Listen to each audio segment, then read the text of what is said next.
Bryan Danielson. I am just fascinated by his, and it's a little bit different because it's not going to be the end of his career. It's the end of his full-time career where it seems like he's still going to be showing up and doing some part-time things. But it's just so interesting to juxtapose what he is doing versus Sting, because Sting did not lose a match in AEW. And, it was interesting to hear him talk in all these different interviews that he did. Initially they were just going to do cinematic matches with him, right? They thought that, I don't know if AEW kind of saw the cinematic match that Taker did with AJ Styles and thought, you know what? That's a good way for somebody like, in Sting's age bracket, we can kind of control everything.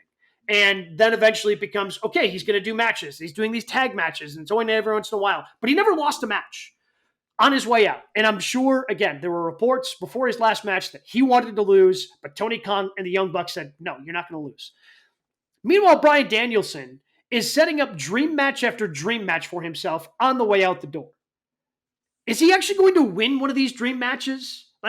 Because I really thought for a second that he was going to beat Eddie Kingston. I thought that, all right, he'll be the Continental Classic champion or the Continental champion, whatever they're calling that trio of belts that Eddie Kingston's currently holding.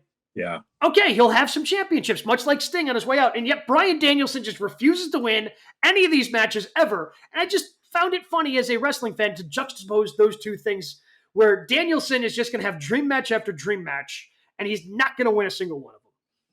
He's bearded Dax Harwood. That's what he is, Gabe Neitzel. That's what he is. I told you guys a year ago, you laughed. I said, Bryan Danielson just wants to wrestle.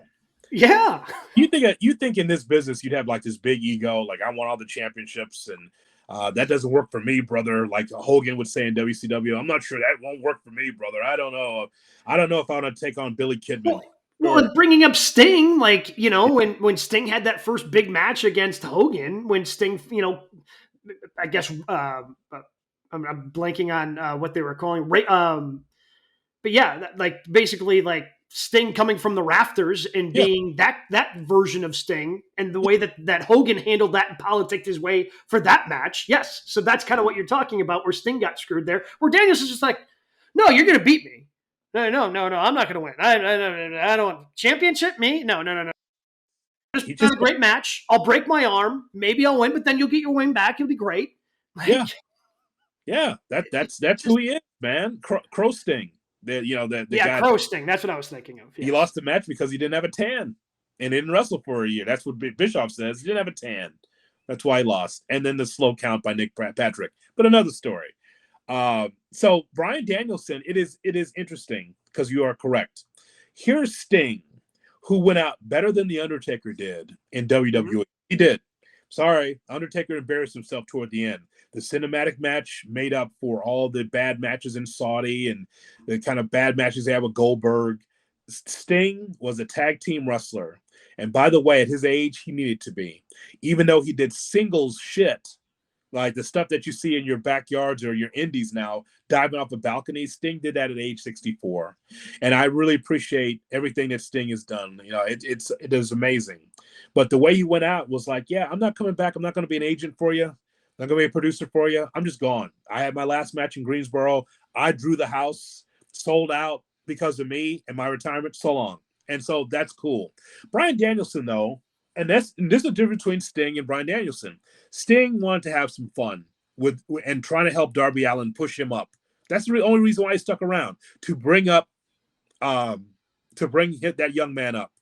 Other side, Bryan Danielson's still about the big bouts, man. He still wants to have these great matches. He's going to lose at Dynasty in April. Oh, without a doubt.